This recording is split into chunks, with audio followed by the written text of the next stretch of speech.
were laying in the bed watching TV, watching the news, watching the, weather report, Channel. and wondering. She just asked me, she said, "Where are we gonna go if it comes here?" And I said, "I don't know." And then she said, "I hear a roaring sound." So I got up and went out, looked out the front door, and I called her. I said, "You better come look at this." It was gone then. So it was all over just in a couple of minutes.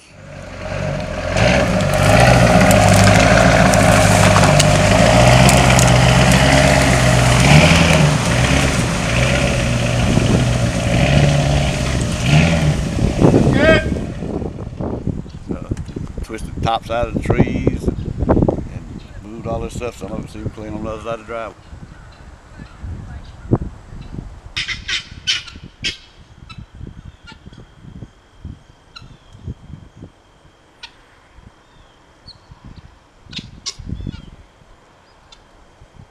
Somebody asked me what I was going to do now. I said, "Well, I guess I'll have a big bonfire.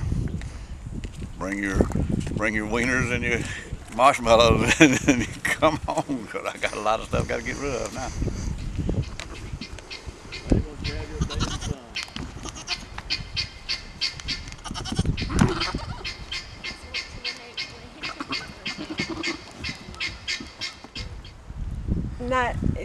It was too fast, and the roar was not loud enough that I thought it was right over me. I didn't dream it was this close. And I was texting a friend in Gray where the weather was supposed to be to see if she was all right. And here it was on top of us. I'm just glad that it was up here and not down there.